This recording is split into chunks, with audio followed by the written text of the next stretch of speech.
Və digər ayədə Allah Teala buyurur: "Və nada'ul mawazinal qista li yawmil qiyamah." Və biz qiyamət günü ədalət tərəzilərini quracağıq. Fəla tuzlamu nefsun şey'a. Heç kəsə əsla zülm olunmayacaqdır, haqsızlıq edilməyəcəkdir. Və in kana misqala habbatin min khardalin atayna biha. Yəni xardal dənəsi qədər bir şey olsa da onu biz gətirəcəyik. Və kəfə bina hasibin. Yəni biz hesab çəkməyə kifayətik. Digər ayədə buyurur: "Fəmən ya'mal misqala zarratin xeyran yarah." Yəni kim zərrə qədər bir əməl xeyir işləyərsə onu görəcəkdir. Və men ya'mal misqala zarratin şerran yara. Və kim zərrə qədər bir şər əməl işləyərsə onu görəcəkdir. Müminun surəsində isə Allah Teala buyurur ki: "Əfəhasibtum ennema xalaqnakum abathan və ennekum ileyna la turcaun." Yəni siz elə güman edirsiniz ki, biz sizi əbəs yerə yaratmışıq və bizə qayıtmayacağınızı mı güman edirsiniz? Fətəaləllahul məlikul haqq. Məlik olan, haqq olan Allah Teala bundan ucadır. Nədən ucadır? Yəni bir şeyi boş yerə, əbəs yerə yaratmaqdan ucadır. La ilahə illahu. Ondan başqa ibadət haqqı olan məbud yoxdur. Rabbul arşil kərim. O, əzəmətli ərşin Rəbbidir.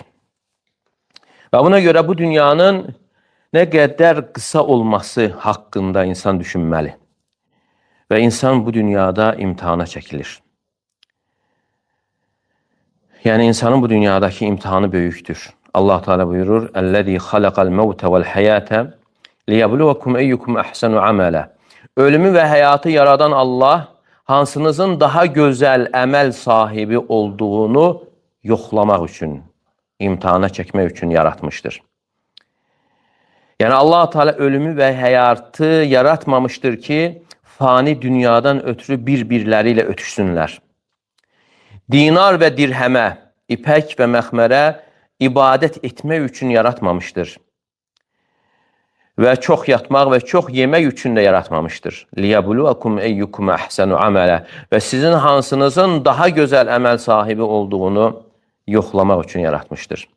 Yəni biz Allaha olan qulluğu gerçəkləşdirmək üçün yaradılmışıq. Başqasından ötürü yox. Və buna görə Allah Teala buyurur: "Və mə xalaqtul cinnə vəl insə illə liya'budun." Mən cinləri və insanları yalnız mənə ibadət etmələri üçün yaratdım. Yəni biz keçici bir dünyadayıq. Yəni bu dünya qərar diyarı deyildir.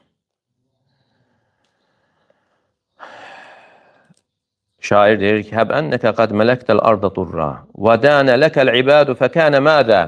Yəni tutaq ki, sən yer kürəsinə malik oldun və insanların hamısı sənə boyun əydi. Bundan sonra nə var? Əleysə qadən masiruka cəvfə qabrin. Məgər sənin sabah gedəcəyin yer qəbrin boşluğu deyildirmi? Və yəhtu aleykə turabə hədə və hədə. Və sənin üzərinə isə bu, o torpaq atacaqdır. Yəni tutaq ki, sən hökümdar oldun, ən böyük ticarətçi oldun, ən böyük zəngin insanlardan oldun və bundan sonra nə? يَوْمَ لَا يَنْفَعُ مَالٌ وَلَا بَنُونَ. O gün insana nə mal dövləti, nə oğul uşağı fayda verəcəkdir. İllə mən ətəllaha bi qalbin səlim. Allahın huzuruna salamat qəlblə gələndən başqa. Yəni insana qiyamət günü fayda verən onun qəlbinin salamat olmasıdır. Və digər ayədə Allah Teala buyurur: وَلَقَدْ جِئْتُمُونَا فُرَادًا كَمَا خَلَقْنَاكُمْ أَوَّلَ مَرَّةٍ. Siz bizim huzurumuza sizi ilk dəfə yaratdığımız kimi tək olaraq gələcəksiniz. وَتَرَقْتُمْ مَا خَوَّلْنَاكُمْ وَرَاءَ ظُهُورِكُمْ. Bizim sizə verdiyimizləri, yəni nemətlərin hamısını arxada buraxacaqsınız. Sizə verdiyimiz nemətlər, vəzifələr, rütbələr, mal dövlət, daşınmaz əmlak, ticarət, evladlar, zövcələr hamısı arxada qalacaqdır. Çünki hədisdə də gəlir ki, yəni cənazə insan öldüyü zaman üç şey onu təqib edir: ailəsi, malı, əməli. Ailəsi və malı qayıdır, ona qalan yalnız onun əməli olur. Və bu da insanı düşündürür ki, yəni mən nə kimi şeyləri, nə kimi əməlləri yerləşdirmişəm, hansı ki, o əməllər qəbirdə mənə ünsiyyət verəcəkdir. Yəni bizdən 40, 30, 50 və daha çox yaşlara çatanlar vardır. Nə kimi əməllər etmişik? O əməl ki, səninlə bərabər olacaqdır. Və sən o əməlin haqqında özünə sual vermisənmi, etdiyin əməlin halı necədir? Özünə sual vermisənmi? Hansı ki, o əməl qəbirdə sənin yanına gələcəkdir. Qəbrin zülmətində sənə ünsiyyət vermək üçün. O əməl deyəcəkdir ki, mən sənin salih əməlinəm. Səni sevindirəcək bir işlə sevin deyəcəkdir. Yoxsa sən özünə çoxlu günahlarla, asiliklərlə zülm edənlərdən olmusan. Onda çirkin bir surətdə pis bir qoxulu birisi gələcəkdir. Və deyəcəkdir ki, mən sənin pis əməlinəm, səni pis halacaq bir şeylə müjdələn. Və səndə bunu dəf edəcək bir şey varmı? Səni xilas edəcək. Və bu əməlin haqqında özünə sual vermisənmi? Yəni, bu əməl sənin qəbrini nurlandıracaqmı? Sırat körpüsü üzərində sənin üçün nur olacaqmı? Hansı ki, sırat körpüsü tükdən daha nazik olacaq və qılıncdan daha iti olacaqdır. Zülmətlərin üzərində, yəni qaranlıqların üzərində qaranlıqlar olacaqdır. Və sırat körpüsünün üzərində qarmaqlar olacaq. Yəni, insanlar nəyə əsasən keçəcəklər? Mallarına görə yox, vəzifələrinə görə yox, surətlərinə görə yox, daşınmaz əmlakına görə yox. İnsanlar əməllərinin miqdarına görə keçəcəklər. Kimisi ildırım sürətində, kimisi sürətlə uçan quş sürətində keçəcək və kimisi güclü qaçan at sürətində. Kimisi yeriyərək, kimisi isə iməkləyərək keçəcəkdir. Və od, cəhənnəm odu toxunacaqdır. Və onda qurtuluş üçün nə tələb olunur? Allah Teala buyurur: "Yevme taral mu'minina vel mu'minat yes'a nuruhum beyne eydi ve bi'eymanihim." O gün görəcəksən ki, mömin kişi və qadınların önündə sağlarına və önlərinə nurları işıq saçacaqdır. Buşrakumul yevm. Bu gün sizə müjdə olsun. Cənnətun tecri min təhtihəl ənharu xalidinə fiyhə. Ağacları altından çaylar axan əbədi cənnətlər. Zəlikə huvəl fəvzul azim. Və böyük qurtuluş, zəfər, nailiyyət, uğur elə budur. Yevmə yəqulul münafiqun vəl-münafiqatu lillezine amanu unzuruna naqtabis min nurikum. O günü münafiq kişilər və münafiq qadınlar iman gətirənlərə deyəcəklər ki, gözləyin. Biz sizin nurunuzdan biraz alaq. Qilərci'u vəra'əkum fəltəmisu nura. Onlara deyiləcəkdir ki, geri qaydın, nuru orada axtarın. Fadrubə beynəhum bisur. Və onların arasına bir divar çəkiləcəkdir. Ləhu bəb, o divarın bir qapısı var. Batinuhu fihir rəhmə. Yəni içər tərəfi, yəni möminlər tərəfi bir rəhmətdir. Və zahiruhu min qibəlihil azab. Amma çöl tərəfi, münafiqlər tərəfi isə əzabdır. Yunadunahum ələm nəkum ma'akum. Onları çağıracaq və deyəcəklər ki, məgər biz sizinlə dünyada ikən bərabər deyildikmi? Qalu bələ. Möminlər deyəcək, bəli. Və lakinnəkum fətəntum ənfusakum. Yəni siz özünüzü fitnəyə düşürdünüz. Və tarabbastum, gözlədiniz. Və irtabtum. Və şübhəyə düşdünüz, şək-şübhə içərisində oldunuz. Və qarratkumul əmani və arzular sizi aldatdı. Həttə cəə əmrullah və Allahın əmri gələnədək və qarrakum billahil qarur və qarur, yəni şeytan. Şeytan sizi Allahla aldatdı. Yəni Allah kərimdir deyə, Allah bağışlayandır, Allah rəhimlidir deyə sizi aldatdı. Fəl-yevmə la yuxadu minkum fidyətun və la minəl-ləzīnə kəfəru. Yəni bugün nə sizdən, nə də kafirlərdən əzabdan xilas olmaq üçün bir fidyə götürülməyəcəkdir. Məvakumun nar. Yəni sizin düşəcəyiniz yer oddur, atəşdir. Və ora hiyə məvlakum və bi'səl masir. O sizin mövlanız olacaq və ora necə də pis dönüş yerdir. Yəni, münafiqlər möminlərlə bərabər olublar dünyada. Ola bilsin, məsciddə ön səfdə olsunlar, amma qəlbləri xarab olub. Onlar gözəl olanı ortaya çıxardıblar, amma qəlblərində isə xəbisliyi gizlədiblər. Və bu dünya həyatının bərbəzəyi ilə fitnəyə düşüblər. Əməllər gəlib, aləmət tusavvad biha vucuhuhum və elə bir əlamətlər ki, onunla onların üzləri qaraldılmışdır və qiyamət günü Sırat körpüsündə başlanğıcda onlara nur verilir və sonra onların nurları sönür. Və onlara elə bir bədbəxtçilik gəlir ki, ondan sonra heç bir səadət yoxdur. Yəni, bu dünya həyatında insanı xoşbəxt edən, Allaha qulluğunu gerçəkləşdirməsindən üstün bir şey yoxdur. İnsanın Rəbbinə qul olması, havasına, şeytana yox, dünyaya yox. Allah-u Teala hər birimizi şeytana, dünyaya və başqasına qul olmaqdan qorusun. Yəni, biz Ramazanı necə qarşılamalı? Ramazana çatmağımızdan əldə olunan hikməti necə gerçəkləşdirməli? Necə vidalaşmalı? Və burada müəyyən məsələlər inşallah qeyd olunacaq. Onun gerçəkləşdirilməsi, tərbiyə və həmçinin əməllərin yerləşdirilməsi, həvəsləndirmək. Birincisi, Allah Teala'nın fərz etdiyinin gerçəkləşməsi. Yəni, nə üçün fərz edilib? Təqvanı əldə etmək üçün.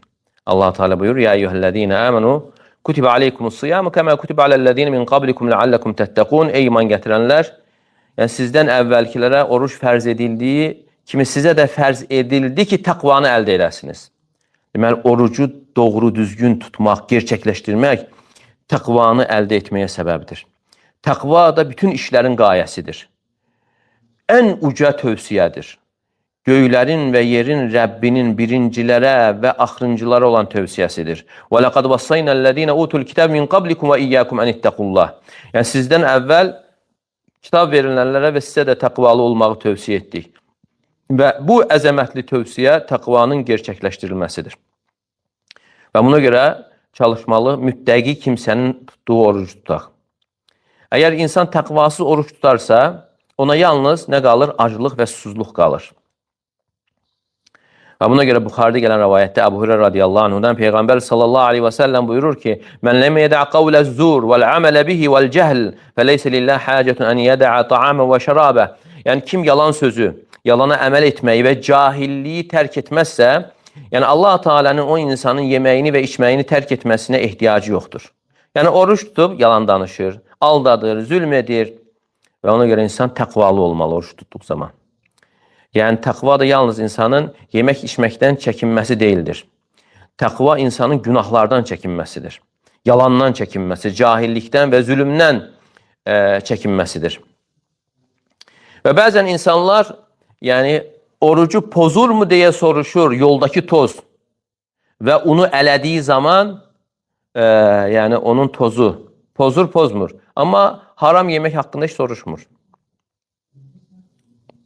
Yəni, əgər boşluğuna gedərsə, o toz orucu pozurmu?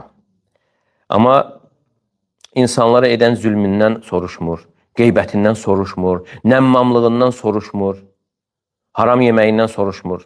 Təqva isə insanın günahlardan və asiliklərdən çəkinməsidir. İnsanı özü ilə Allahın əzabı arasında bir maniyə qoymasıdır.